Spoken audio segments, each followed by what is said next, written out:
A very good evening to you all and welcome to the English News Bulletin on Rwanda Television. We are glad you could join us. Let us begin with the headlines. Following the recent outbreak of the Marburg virus in Rwanda, the Ministry of Health continues to remind people to be vigilant, recognize the symptoms and seek medical attention at health facilities immediately if any signs appear.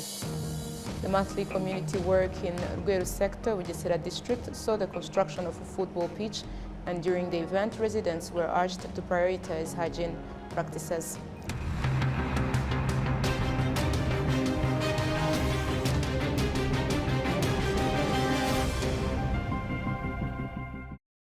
My name is Olive Nete, and it's always a pleasure to have you with us. Now let's take a closer look at the news. Now to health matters. Following the recent outbreak of the Marburg virus in Rwanda, the Ministry of Health continues to remind people to be vigilant, recognize the symptoms, and seek medical attention at health facilities immediately if any signs appear. The ministry also urges people to cooperate in adhering to preventive measures to curb the spread of the virus across the country. In an announcement made by the Minister of Health, Dr. Sabin Sanzimana, it was reported that 6 people have lost their lives due to the virus and 20 others across the country are currently infected and receiving medical care. Among the affected, the majority are health personnel. Take a look.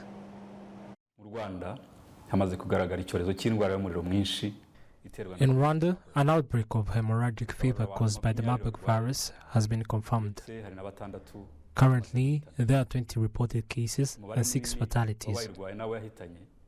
The majority of those affected, as well as those who have succumbed to the virus, are healthcare personnel, particularly those working in emergency settings. The Ministry of Health, public institutions, and other partners are collaborating to identify individuals who have come into contact with both the infected individuals and those who have passed away. The Marburg virus is transmitted through contact with the blood or secretions of infected individuals or by sharing materials or clothing used by them. Infected individuals may not show any signs or symptoms for a period of 3 days to 3 weeks. This severe illness can lead to death, but we are working on early screening for those with symptoms to ensure they receive timely care and follow-up, thus preventing severe illness or fatalities. Some symptoms of the Marburg virus include fever, headaches, vomiting and weakness. Anyone who has been in contact with an infected person is monitored in a designated area with healthcare personnel to observe for symptoms. If symptoms develop, they can receive appropriate treatment. We also ensure that those who have died are honored respectfully while taking precautions to prevent further transmission. We are working with international organizations to curb this outbreak. In the meantime, we ask for your cooperation. First of all, do not panic and adhere to the implemented preventive measures. This includes avoiding sharing materials with individuals displaying symptoms similar to those of Marburg, washing hands with clean water and soap, and using hand sanitizer. We take this moment to extend our heartfelt condolences to the families who have lost their loved ones, and we assure you that the government of Rwanda will continue to support you. Our collective efforts have enabled us to overcome past epidemics, and we believe that we will also successfully combat this current outbreak. Ubufatanye bwacu nibwo bwatumye dutsinda ibyorezo byabanje. Niki nacyo twizeye ko tuzagitsinda vuba. Murakoze. It is indeed important to adhere to preventive measures established. Now to more news. The monthly community work in Rwanda sector, Bugesera district, saw the construction of a football pitch, and during the event, Eastern Province Governor Prudence Rubingisa called on residents to prioritize cleanliness, emphasizing that the fight against diseases and epidemics begins with maintaining hygiene. Take a look.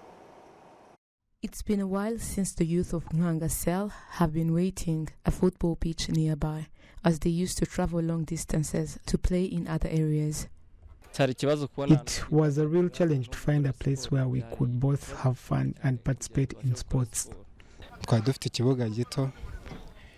We had a small pitch, but whenever we needed to play football as youth, we had to go to Batima. Many talents go unnoticed and undeveloped because the place we go to play is very far, and some people can't afford transportation every time we go there.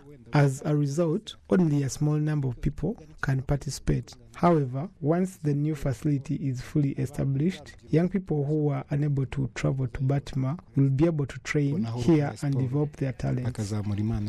During the monthly community work of this September, the Catholic Church donated land for the creation of a football pitch.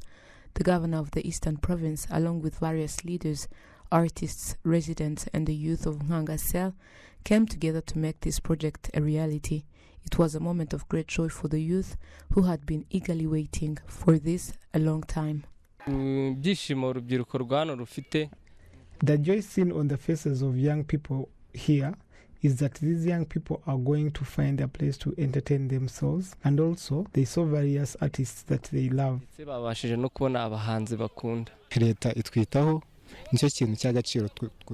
The government cares for us. That is the most important thing. It brings us various things we love, and today we were even able to see the legendary artists we admire so much so that we can work together in doing such community activities. It made us really happy.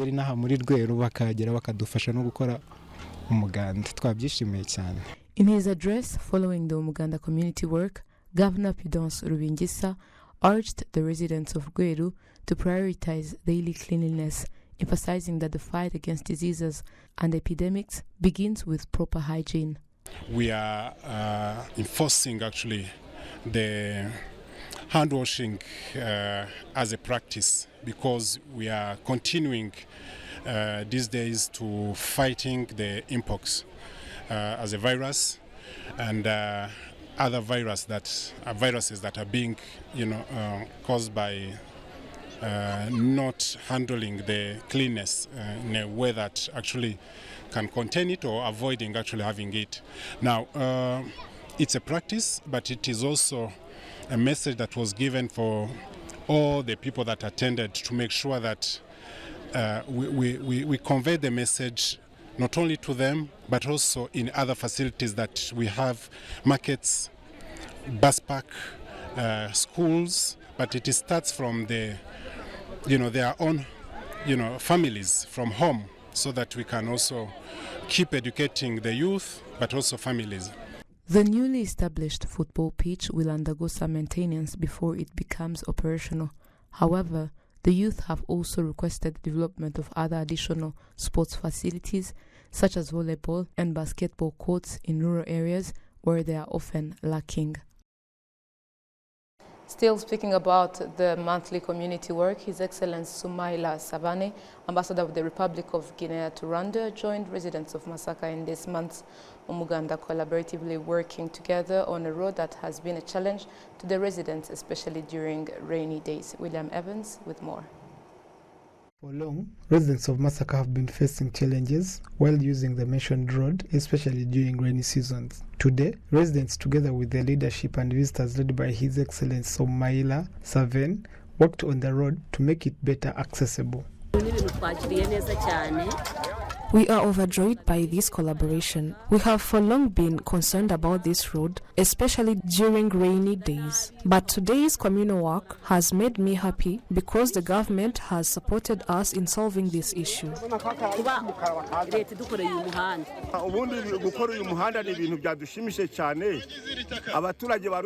Working on this road has made us happy, especially residents of Rusheshe and Ibambabe. This road has now become international because it has attracted visitors from abroad. Everyone is so happy about it because we are seeing development right in our area. The ambassador of Jenny Conakry, together with his team, said that such collaboration is a symbol of brotherly friendship shared between the two countries. I'm really impressed. This is a model that we need to take to display everywhere. We're really impressed, and you can see my people working here. They are really happy, and this is a kind of symbol of friendship and brotherhood. We apologize for the technical error, and let's move ahead with another subject. The participants of the International Conference of AFSA 2024 recently held in Kigali joined Rwandans in the monthly communal work activities in Nyandungu Eco Park. William Evans once more. The activity focused on planting trees in Nyandungu Swamp, located in Ndera sector in Gasabo and Nyarugunga district in Chichuchiro.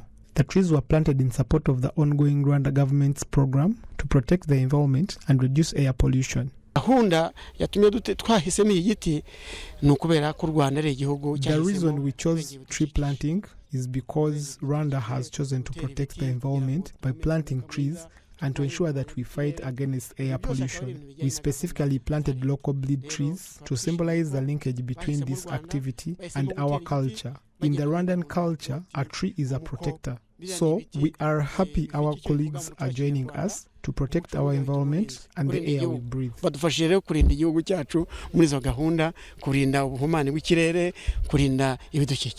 African Forensic Science Academy leadership said it is happy to have joined the community in a tree planting exercise, saying it is an opportunity for AFSA to be part of Rwanda's ecosystem. The theme of our very first inaugural conference was the ecosystem of forensic science in Africa. So having planted a tree now in this eco park, AFSA has become part of the ecosystem of Rwanda and the ecosystem of nature.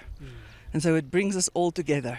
For AFSA, it's very important to just don't go to a country and have a conference there. It's very important that we leave something behind lasting. AFSA is a very young academy, so this tree will grow with us. The African Forensic Science Academy International Conference, AFSA 2024, was held for the first time in Rwanda on the 23rd and 28th of this month. AFSA provides the first network for forensic science practitioners across Africa that includes all fields within the forensic sciences. William Evans, Mutabazi, RwandaTV News.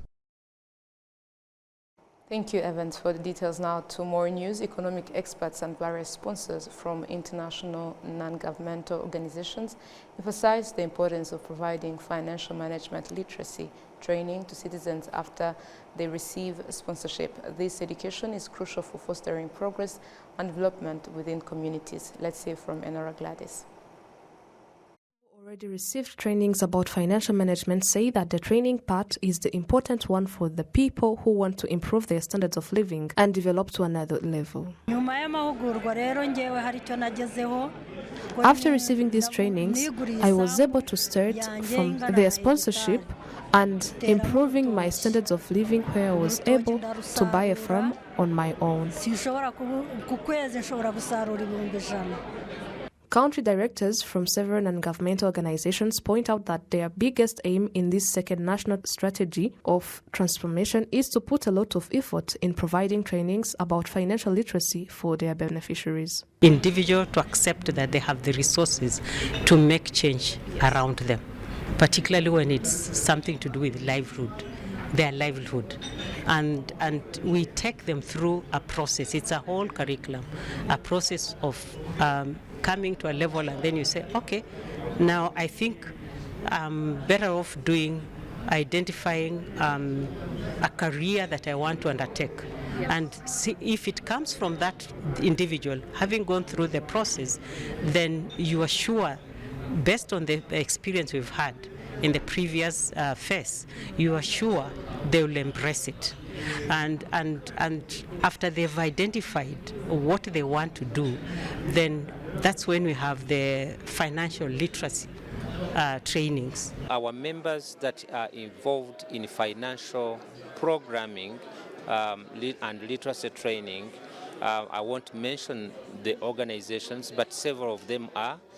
We have discussed with them as we were developing the strategy, and they are grassroots based, and they work with civil society organizations, so they are going to work more on educating the citizenry at the grassroots level about savings and all things to do with financial literacy.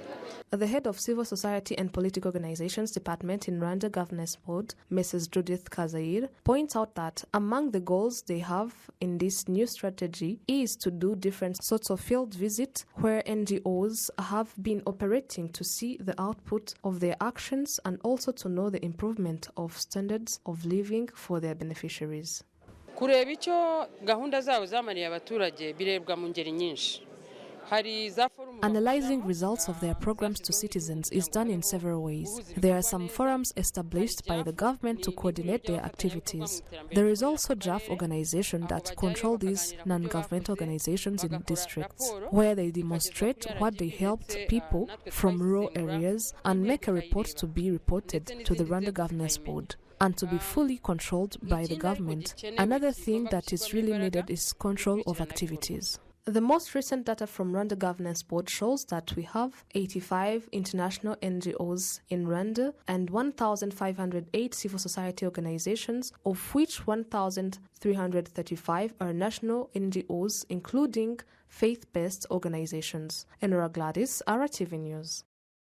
Thank you, Enora, for the details. Now, moving ahead, the Institute of Certified Public Accountants of Rwanda has celebrated excellence in financial reporting and sustainability by awarding several organizations who submitted their recent annual audited reports. William Evans with details. The Financial Reporting and Excellent Awards were held to celebrate, but also, above all, to foster a strong corporate and financing reporting culture by organizations and individuals who constantly demonstrate commitment to the profession. We had the Financial Reporting and Excellence Awards. This is the very second time we're having the awards. Before that, they were called the FIRE Awards, which is the Financial Reporting Awards. So the main theme around these awards is to encourage people to do financial reporting in the proper way and in a holistic way. So we are talking of preparing your financials that also include your impact on the environment. We currently call it the ESGs. So we had the different categories as you saw, and this is an event where people, accountants, showcase what they have been doing, and the best are rewarded. As you noticed, we even had a CFO of the year, and also that is a testament for that individual's work in relation to financial reporting. Sustainability reporting is redefining how stakeholders look at businesses, looking beyond profits, but also on the impact of the people these organizations serve. In this regard, Rwanda has made significant growth, according to Mr. Brian Ngunjili. As a team of evaluators, we are very lucky to have the most experienced practitioners in the country form the evaluators team. It's a team that is drawn from the Office of the Auditor General, and most of the practitioners, be they Big Four and non-Big Four. We met severally during the evaluation period. I, as Chief Judge, only step in to resolve certain issues. So, for instance, where the two evaluators have, very widely disparate views, or where actually two evaluations are actually tied. So perhaps I come in from a tie-break perspective, but also just to ensure that the overall process is one that is in line with best practice. We also talked to the president of ICPAR to best understand why it is important for Rwanda to have such events. Mwumvise ko umubare wa participants ababitabiriye. Many countries hold such events every year at an international level. We have been here for the past 15 years. Through sound corporate governance practices and sustainability reporting, these entities contribute to the effective economic decision making by a wide range of stakeholders. We are here to evaluate ourselves, but also to celebrate our achievements this far.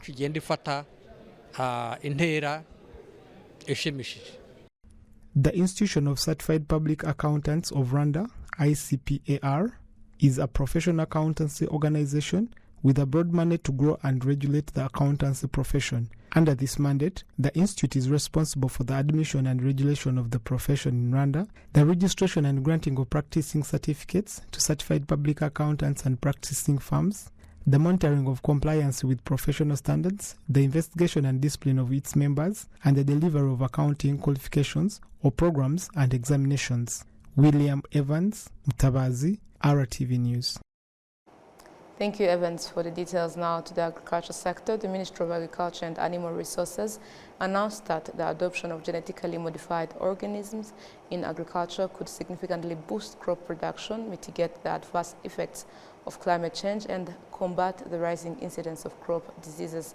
This was reiterated during a meeting in Kigali on Friday, which focused on the progress of implementing the law regulating GMO technology in Rwanda. We have details.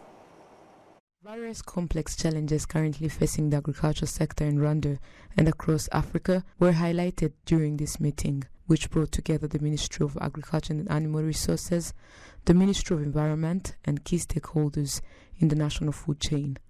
Innocent Namuhorene from the National Seed Association emphasized the need for advanced technology to address the issues confronting farmers, noting that farmers are often not the root cause of these challenges. We have the issues of dry out, you have the issue of the more disease coming, and you have the issues of low productivity, which is require a higher solution or different solution, provide the food for the people and also to sustainable food security. GMO is not the only solution. There is more technologies which can come as a solution. When the people bring the solution, they try more different option. Even I think the first option they are trying is to breeding the seeds with higher tolerance resistance on disease, on dry out. As you see now, we are in almost the end of the September, and there is no rain. What that means, we need the seeds with high tolerance on dry out. Since 2023, the government of Rwanda has been actively working towards the introduction of genetically modified organisms in agriculture. This technology is expected to address many of the challenges facing the agriculture sector in Rwanda, according to Dr. Karangwa Patrick, Director General of Agriculture Modernization. The government of Rwanda has put in place mechanisms for leveraging the benefits of biotechnology and more specifically genetic modification technology. A law is already, biosafety law is already in place, but not only biosafety law and other regulated legal instruments, we are also developing as government the capacity for leveraging the benefits of biotechnology, both in terms of infrastructure and also in human capacity. Since this technology involves crops that have been genetically modified and enhanced in the laboratory, there are various concerns among the public regarding its safety and other potential issues. However, the Ministry of Agriculture and Animal Resources assures people that there is no cause for concern, as GMOs have been used safely in other parts of the world for a long time. Dr. Patrick Karangwa explains that Rwanda has taken the necessary precautions to ensure the responsible use of this technology. Biotechnology raises concerns for some around the world, specifically the genetically modified organisms. Some people are very much worried about, actually the worries are in the three categories. There are concerns about the human health. Some people think that GMOs can cause problems to your health. There are concerns about the environment. Some people think that GMOs could harm the environment. And there are concerns which are more related to business, economy, markets. Some people think that the owners of the GMO technology that are super multinational companies that can, take hostage of our food system and so forth. So the biosafety law that our government that has been adopted by the Parliament and ascertained to by the President of the Republic provides sufficient safeguards for the safe application of biotechnology in Rwanda that it will enable the leveraging of the benefits of technology to benefit our farmers and our country in general.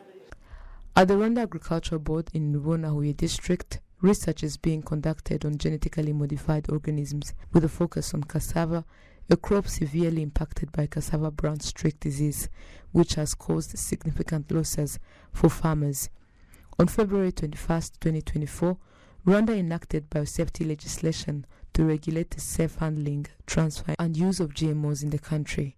While this technology is primarily being explored for agriculture, it also has applications in medicine, such as the production of diabetes treatments, vaccines, and other medical innovations. Now to health matters, health experts and dental therapists strongly advise individuals to undergo regular dental checkups and practice proper oral hygiene. Donat Uwayezu, a dental therapist, emphasizes that early intervention in treating dental diseases significantly increases the chances of successful recovery within a shorter time frame. Inora Gladys with more. One of the teeth problems is misalignment that requires the doctor to advise you to put on the braces. So we are here with one of the doctors. He's going to be talking about how do we use this, why do we use it, when is it required to put on braces? Usually we need the braces or orthodontic treatment when you have misaligned teeth, especially when a child has 12 years teeth, the old age, when you have the teeth which are not online, so you need to do checkup and see if we can put braces. So before that period, I can say what we need is only to do checkup so that when you reach at the age of 12, we should see if really you need braces, because before you have some primary teeth. Primary teeth are child teeth, which will need to be removed so that we have the permanent teeth. So the braces are recommended when you have all permanent teeth. Before having the permanent teeth, we need to wait that period of time. Can you say what are the causes? When you have a misaligned teeth, there are different causes. Especially there are some causes due to genetics. We will find that some familial people, you find one family with children, but all of them you find they have a misalignment. That is genetic reason. But sometimes you can have a misalignment due to some other habits, personal habits. Like a child, during childhood, when you likely to thumb sucking, here you can have what we call open bites. When the child try to put teeth together, they don't meet. You find a gap inside the upper and the lower teeth. So those was due to the habits which are not good. So other reasons, sometimes you can have a mouth, but how the teeth are aligned, there is a space which is not enough. So when the teeth try to allow it in the space which is not enough, they try to search the way they can allow it in misalignment way. Do we have a specific limit for maybe a person to put on the braces? Maybe if he's older than 50 years, he cannot put on the braces. Is that possible also? It's good advisable to put braces when you are still in young age. So between 12 years and 35 years, you get a good prognosis. So when you are above 35 years, so I cannot say you can't put braces, you can put, but the treatment will take long time.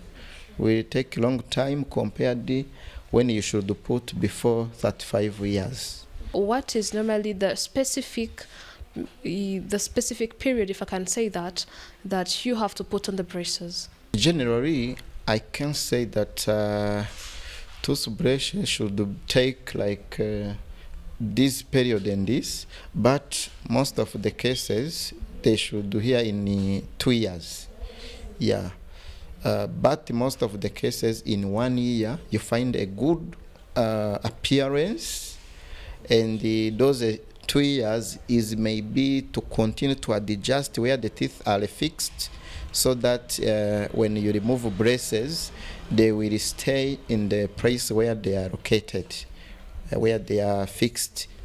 Yeah, but the real period, most of the time you find between 6, depends on the problem, between 6 months and 2 years, most of the cases are okay. But as you become older, it can even be beyond that period of time. When do you consider that someone really have to put on the braces? Indication for putting braces, it depends on the status of teeth. First, the braces need to see if the problem is real severe. Or problem we cannot see all problem, then you say you put braces. Sometimes they say putting teeth online is important, but is not emergency. We need to put braces when you have the malignment, especially severe cases where you cannot eat. You can have malignment and it causes you to even not eat. There is a disturbance in eating, where we call it mastication problem. There, especially, you have what we call malocclusion. Yeah, the posterior molars, they are not occluding properly. And the story brings us to the end of tonight's bulletin. On behalf of the technical and news production team, thank you for tuning in to today's broadcast. And until next time, goodbye.